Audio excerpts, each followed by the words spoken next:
Have you back. And the June 16, 1976 students, of course, uprising became quite a turning point in the history of South Africa. We know this, and it's been quite monumental each year as we commemorate, this day. Now, it's rather reminded the international community of the plight of specifically black South Africans who were suffering at the hands of the National Party government 45 years ago. And, of course, the student demonstrators were not planned overnight. It seems there was careful planning in terms of how they were going to defy the Bantu education system. Now, they followed, obviously, a series of political events that culminated into quite mass action that we have seen, as well as changing the course of history. But today I would like, of course, Reverend Frank Chikane to take us back. As mentioned before the break, I'll be using him as my walking encyclopedia so that the young of today can appreciate the history of yesterday. Rev, good to have you. I was just saying we should be doing all the work this morning, but here you are talking to us. We appreciate your time and happy, June 16 to you.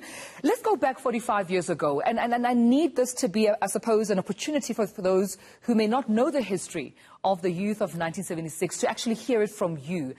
What made June 16, 1976 quite monumental? Was it just the uprising? Was it just the defiance against Bantu education? Or was there a much more, a stronger message, a broader message that the youth were sending? No, I think we need to understand the youth of June 16 as a historical group of young people. I think the way in which apartheid was being enforced on us, I mean, when I grew up, my parents couldn't even lift a finger after the 1960 bannings of organizations, detentions, treason trials. Everybody kept quiet. By the time we came with a student, the SASO, in 1969, early 70s, when I went to university, we had the Black consciousness movement and student movement throughout. It was banned for my 3 years when I was at TEFLU, 72 to 74, and only got unbanned when it was August before the end of the year. And so there was repression in the country, repression on students. And by the time, by the time of 1974 in September, this university was closed. We celebrated Frelimo Rally. They did not think to celebrate the freedom of Mozambique, called Frelimo Rally.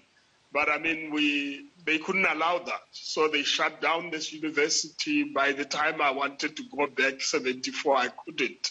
And so there was a brewing movement which was coming, and the students were revolting.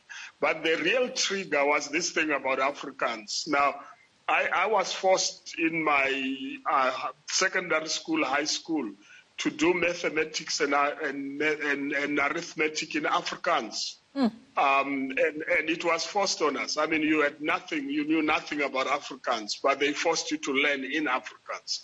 By the time we went to 76, they had increased the scope of forcing the students to learn in Afrikaans, and they decided no. Yeah. So you can see that it came at a point when there was a boiling point, and these particular sets of students decided they were not going to allow this, and they planned protests. And that's why, I always say my memory of June 16, it's two events before June 16. It's the Enos Nguchana arrest at Naleji High School, where police arrived there and thought they would just come and say to the principal, we've come to arrest this boy. They've been holding underground meetings and planning to revolt. And as they pulled him out, the students came. The police had to run. Their car got bent there. And this young man was detained. He was in the Christian Youth Club in Naleji. Yeah. And he was really tortured thoroughly. And then the next was Seth Smazibuko in Orlando West. He was a real one of the youngest in the secondary school, and they revolted. And by the time we reached June 16, there were already indicators of that. And it broke out. I was in a meeting. I wasn't a student at that time, 76. Right. In a of the church in Springs, and I heard it has blown up, and I had to come back to Soweto. If I could then just jump in there, Reverend, while you're telling that story because of time. I mean, what I'm getting a sense of, you're saying that these protests did not just happen overnight. It seems there were events leading up to, June 16, 1976, but the trigger obviously being the Bantu Education, particularly the enforcement of Afrikaans being the mode of education. The sense I'm getting is that the youth then did not just mourn. There was so much to mourn about, but they also mobilized. Fast forward 2021, do you think the youth of today mobilized enough? Yes, we've seen the Fees Must Fall movement and protests. We've seen other protests against GBV, young women and young people taking lead. But do you think they're mobilizing enough to challenge government? I think they've been demobilized, in my view. I mean, in many ways. I don't want to talk about parties now.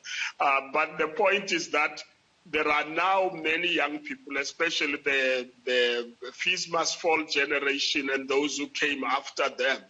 But they are more sporadic, and you don't have a very networked organization of young people. That's why we needed to use, from the Defend Our Democracy campaign, we're actually having June 16 events where we want to mobilize young people who are going to make sure they take responsibility. Some of us can only help to stop this demon, if I have to call it, of corruption, etc. Right. But the younger people must take over.